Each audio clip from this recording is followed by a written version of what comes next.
Round 1 of the 10-round South African Formula 1 Powerboating Championship took a field of 13 boats and pilots to the stunning northern province for the Letaba Petroleum Tzaneen Grand Prix. The Tzaneen Dam on the outskirts of the town was the venue, and Mayor O.J. Mushwada welcomed all the teams, for whom promoter Jan Johnson thanked the local community. The weather on a glorious spring day was perfect, as was the setting, and a large crowd of locals were out in force to catch a glimpse of the country's best powerboat racers in action, as well as the talented youngsters in the junior races. And Lucky qualified 7th fastest in the Satina time trials. Quickest of the lot was his National Port Authority teammate Peter Lindenberg, with young Tim Featherstone-Horse 2nd and the national champion Ian Mather 3rd. After a restful night at the Machubis Kloof Hotel, the 13 pilots prepared themselves for an arduous day's racing. It's all about being fast, brave and smart, with a slice of luck for good measure. The start of the first of 3 15-lap heats, and Mark Shepherd of Team Mako goes the long way round, outside but behind Featherstone and Lindenberg, who has the whole shot on the first lap. Shepherd is back in Formula 1 after a season away and is certainly competitive in his 98 Seabold hull. But it's Lindenberg in a familiar position ahead of Tim Featherstone of Team Ryobi as they accelerate down the back straight.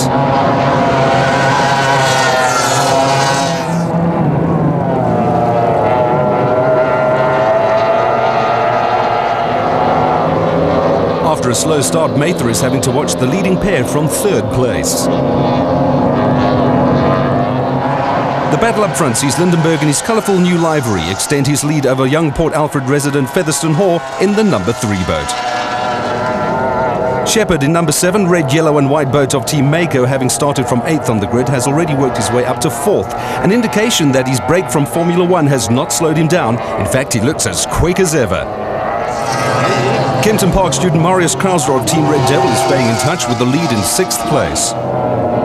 And behind him, number 4, Carl Frankovitz passes rookie Henk van der Merwe to take 7th place. Number 24, Paul Riebe of Team Bonatla has lost 4 places and is down to 9th on lap 3. And Pretorius Andre van Diemen in his US Robotics Burgess hull is holding steady in 10th. Now on board with Ian Mather doing around 200 k's an hour in his National Ports Authority 98 Seabold. He goes the long way round to get past the back markers. The champion is still 3rd behind teammate Lindenberg and Featherstone. Marius Krause is a talent for the future and is showing great composure to hold on to 6th place. With more experience, he could be a challenge for the lead positions later in the season. Just ahead of him is motor racing ace George Verschier in the Mega Paints 98 Seabold. Verschier, like Lindenberg, is also racing SAS cars in between his powerboating commitments. Just get a feel of the top-end speed in Ian Mather's 2-litre Mercury-powered Seabold as he cranks it right up down the straight before hitting the bend. At the other end of the speed spectrum, Russell Chard in his higher anything 12-year-old Burgess hull just does not have the same power, and that's why he's lying 12th. With time running out, it seems Tim Featherstone seems to be slowing up. He could lose 2nd place to Mather if he's not careful. His fellow Port Alfred racer Lucky Hadebe, Timmy's former mechanic, is showing remarkable coolness for a first time to hold on to 11th place in his National Port Authority 98 Seabold. With the checkered flag in sight, his mentor and teammate Peter Lindenberg turns on the power out of the last turn buoy and nearly takes off as he crosses the finish line for his umpteenth heat victory. There's no doubt that the 14-time champion will be a contender this season. Ian Mather cools down after passing Tim Featherstone on the final lap to take 2nd place. Confirmation of the results of Heat 1. Lindenberg from Mather and Featherstone but the win complicates the day somewhat for Peter Lindenberg. Well, now I get punished basically, because now I go back to the back of the grid for the 2nd heat. But I don't know, I've never, I've driven when I race in the States, so we race to those rules, and yeah, I think it's going to make for a far better race for the spectators. Lindenberg was helping his daughter Paige in the SA Junior Championship races. The juniors are divided into Class A for 13 to 16-year-olds and Class B for 8 to 12-year-olds. The boats are powered by 15 horsepower outboards and are capable of doing 45 kilometers an hour. In Class A, 13-year-old Jean-Pierre de Wit from Roodepoort in the number 4 Team Extreme boat was top of the class as he led Adrian Pretorius of Team Faber-Castell home on the day. Jean-Pierre is a confident young man. A lot more competitive than last season, but I still swooped all 3 and Adrian gave me a good run for my money. In Class B, it was a case of like father like daughter as Paige Lindenberg of Team Serbia Jeans put one over the boys. After George Bush Amos won the first heat, there was no stopping the 8-year-old Red Hill schoolgirl in the number 3 boat as she romped to victory in Heat 2 and 3. Bush Amos of Heritage Racing was second. Well, I'm very excited. My first race, my boat wouldn't want to start, and then eventually we started it, and then luckily it was just before my race, so I got on quite well, and I won the weekend, and I'm quite happy. It's my first win. The National Ports Authority Mercury Development Races for youngsters from disadvantaged communities in the Tzaneen area produced much excitement, entertainment and the odd collision as 10 youngsters got to grips with powerboats for the first time.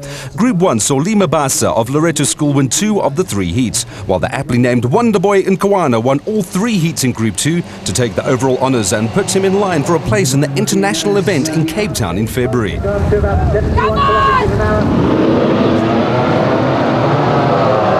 Heat 2 of the Formula 1 saw the grid positions reversed and Russell Chart was on pole. But he was left standing as the big guns surged to the front, with Mark Shepherd of Team Mako getting the whole shot into the first bend. But there was drama as Tim Featherstone Hall lost it big time. Going into the start, Mark was on my outside, had Ian, Peter, so forth, and had a reasonable start. Mark got the jump start on me, got going down.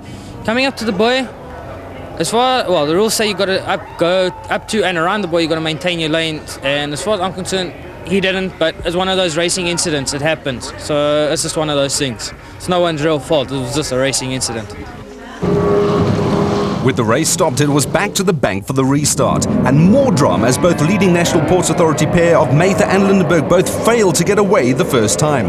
Mather eventually got going, but Lindenberg, the winner of the first heat, had a hole in his boat and was right at the back of the field. With a lot of work to do to get back into the race, it would make for spectacular racing as he charged through the field.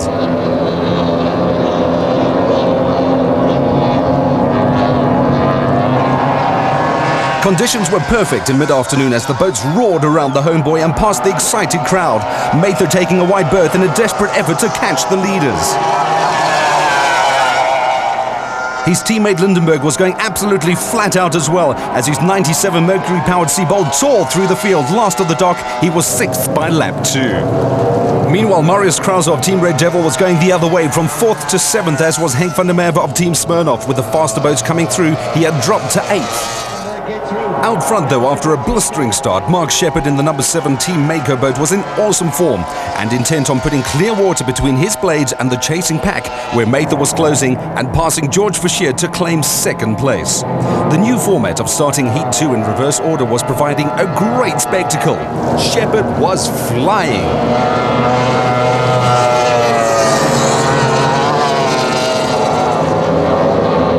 Lindenberg was already up to 4th by lap 3 and he had George Fischer between himself and teammate Mather. Our boat cam gives you an ideal view of Peter pushing the limits almost too far as he's nearly airborne, lapping Russell Chard. One thing Lindenberg is renowned for is his terrier-like fighting spirit, and it was there for all to see in this heat. Henk van der Merwe's Merkel Motors Lynx 95 was battling along in 7th place, a top performance by the debutant from Potch.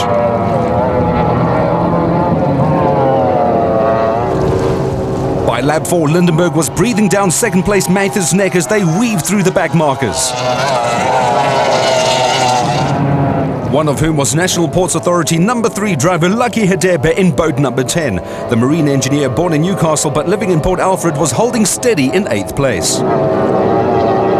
By contrast, the sight of Peter Lindenberg at full throttle is a thrilling one, and the crowds were loving the action as he chased down Mather and Shepherd. Lindenberg was recently elected president of Powerboat SA, and he was 8th as a guest driver for the Seabold team in St. Louis in the USA last month. But here in Tzaneen, he would have to settle for 3rd in Heat 2 behind the smooth-driving Mark Shepherd in his Guido Capellini-designed Team Mako boats. Mather was second, Lindenberg third, Marius Krause a brilliant fourth, and George Fauchier also improving on his first heat by finishing fifth.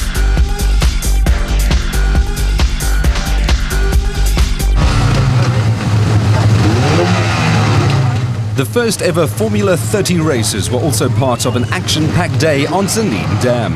These cater for those too old for the junior classes. The locally made twin-hull craft are powered by 30 horsepower motors and can reach speeds of 70 kilometers per hour.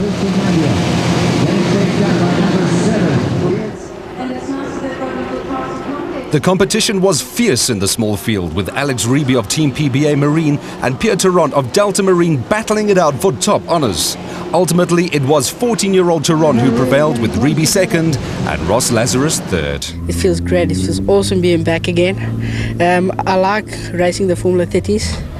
It feels much better than the junior boats. It's much streamlined on the water, and it was excellent to win here at Tzaneen. The Forest Fire Association provided thrills with an exhibition of their skills in dealing with fires. And just because you don't race a boat, don't think you won't get wet, even in the beer tent. And we're going to be open again. Heat 3 of Formula 1's and Tim Featherstone-Hoare jumps the start and takes Henk van der Merwe with him. This opens the door for Mark Shepherd, whose starts are fantastic, and he needs no second invitation to take the lead. Featherstone-Hoare of Prism Management is back running well after his second heat crash and tucks in behind Ian Mather in fourth as they round the Magubuskloof Hotel Boy for the first time. Lindenberg in the National Port Authority No. 2 boat is lying second early on and chasing race leader Shepherd for all he's worth. These two split the opening two heats, so this is the decider. Mather, with the champions No. 1 on his boat, is having to work really hard on lap 2. He's fourth and catching Timmy Featherstone-Hoare as they come out of the turn buoy 3. And they're not far behind the second place Lindenberg as they power past the packed bank. A spectacular sight in the late spring afternoon sunshine. And this is a thrilling sight from Mark Shepherd's boat as he lines up the back markers and flies past them, extending his lead over Lindenberg. Shepherd not only pilots powerboats but also light aircraft and helicopters, and he also prepares his engines for race day.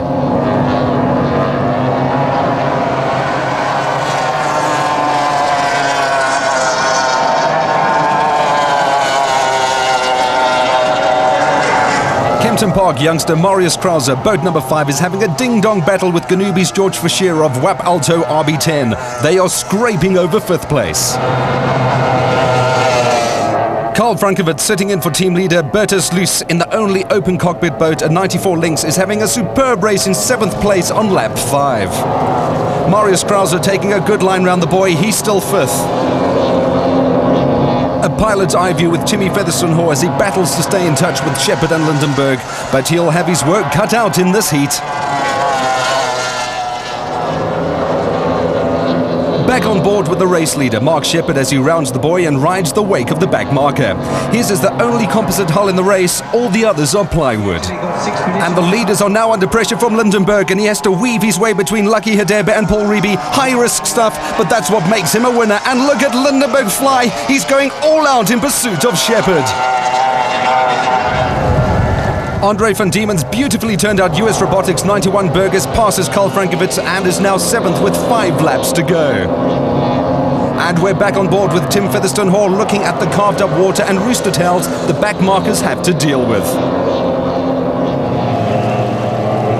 The 9th lap and Shepherd sweeps majestically past Van Diemen on the inside. The Johannesburg businessman is still leading Lindenberg by 4 seconds with 6 laps to go. Carl Frankovitz's efforts end in retirement. Meanwhile, Shepherd is on his way to victory. He's second of the day in overall honours in Tzaneen. Clearwater ahead as he rounds the final turn. Boyan puts on a show for the crowd as he takes the checkered flag. He is back in business. Behind Shepherd, Lindenberg and Mather swap places. Featherstone-Hoare 4th and Fauchier 5th again, but the day belonged to Mark Shepherd of Team Mako. I think it's great. I didn't expect to win, I'll be honest with you. It was very much a shakedown, and after time trials I thought there's very little chance. However, I think that we've rectified the starting problem, which is what held me back the season before. And it seems like the boat's coming off the line very, very quickly. And if your boat comes to the line that quickly, get the whole shot, you're going to win races. Which is exactly what Mark Shepherd did, collecting 20 points to lead the championship after the first round. First points also for Lucky Hadebe and Henk van der Merwe. Yeah, no, I'm quite happy. I mean, just a bit of bad luck that I got a hole in the boat in the second heat. And the patch didn't stay on for the third heat. I tried hard, but Mark was quick. And I think it's good. It's good for the sport. New winner. That's what we need. The spoils of victory to Mark Shepherd as we say goodbye until race 2 at Saldanha. This program was proudly brought to you by Polaris and Netcare 911.